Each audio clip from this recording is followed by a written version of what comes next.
government recently initiated an immense campaign to notify people that the law would be enforced strictly against persons found guilty of littering. Although a certain level of discipline has been instilled among the public in terms of waste management following this campaign, this footage, made public by Action TV on the 17th of this month, makes it difficult for certain public representative institutions to escape the allegations leveled at them for poor waste disposal. On the 16th of June, Action TV revealed for the first time the issues that have cropped up due to improper waste disposal on this plot of land, which comes under the purview of the Mahaweli Authority. This plot of land, named Jayamutugama, was meant to be an industrial zone according to the initial blueprints for the Mahaweli scheme. Small and medium-scale entrepreneurs who obtained leaseholds for land on these premises in order to commence industries were made to face this garbage problem by the Sri Lanka Mahaweli Authority. This is because it is the same authority that granted permission for the Dimbulagala Pradeshiya Sabha to dump its waste in the Jayamutugama industrial zone. Following the first Action TV expose, the Mahaweli Authority took measures to provide an alternate plot of land for the Dimbulagala Pradeshiya Sabha to dump its waste. Notwithstanding this, the Pradeshiya Sabha continued with its waste disposal program in Jayamutugama. The wastage of public funds that has taken place through this program can be witnessed today.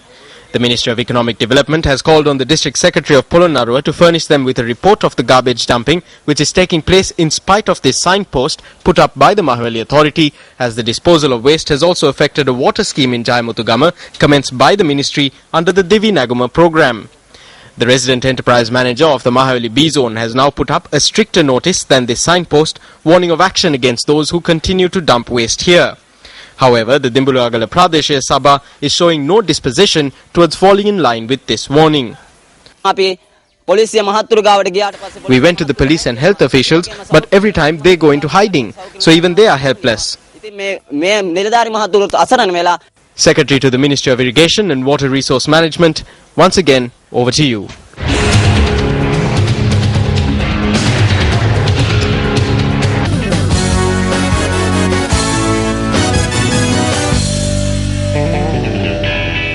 Taking a look at some action from the world of sports now. 5 of the 7 athletes who represented Sri Lanka at the recently concluded 2012 London Olympic Games arrived in the island last night.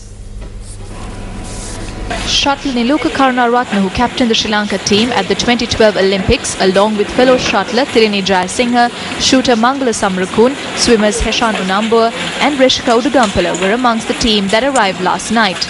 Niluka Karunaratne performed exceptionally for Sri Lanka at the London Olympics. Competing in the Olympics is a great achievement. Personally, my performance was at a high level. In the first round, I defeated the 8th seed shuttler in the world who is from Japan. The quarter-final match was also a close fight. My target was to swim under 57 seconds, but my time was a 57.94. Which is better than the time I recorded at the FINA World Championships last year. And I learned a lot, experienced a lot, and really looking forward to doing better in the future.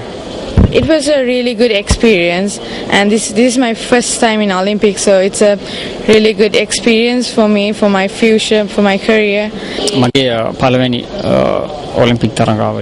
This was my first Olympics and it was a dream come true. It was a life experience.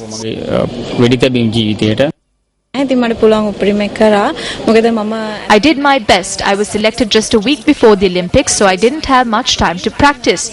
I'm very happy. In the meantime, Sri Lanka slumped to a 4-wicket defeat at the hands of South Africa in the 19th match of the ICC Under-19 Cricket World Cup played in Brisbane, Australia today. Invited to bat first, the Lankans were plagued by a continuous fall of wickets and were bowled out for 150 runs in 37.4 overs.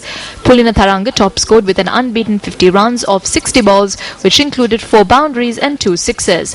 South Africa's Connie Dry was the pick of the bowlers after ending with figures of 4 for 16, while Solo Inqueni and Kavin Savage grabbed 2 wickets each.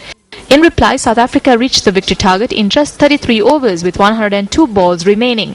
South African opener Chris Bowers top-scored with 46 or 51 deliveries. Hosts Australia, Pakistan, New Zealand, West Indies and South Africa have progressed into the Super 8 round of the Under-19 World Cup after the bonus points they obtained in the preliminary round. The Ministry of Sports approved the 12-member Sri Lanka team that will compete in the 8th Asian Netball Championships in Colombo. The 8th Asian Netball Championships will be held from the 25th to the 31st of this month at the Sugatadasa Indoor Stadium in Colombo. The Sri Lanka netball team, co-captained by Tharajini Shivalingam and Gayatri Lankatilaka, also comprises of Shashikala Samarasinghe, Tisala Algama, Semini Alvis, Gayani Disanayaka, Chaturangani Jayasuriya, Visakha Jayasuriya, Marisha Fernando, Samantini Lushika, Damika Malkanti and Deepika Abekun. The team will operate under the watchful eyes of coach Haisit Vijay Singha. Sri Lanka will face Hong Kong in their first match of the Asian Netball Championships on the 25th of this month.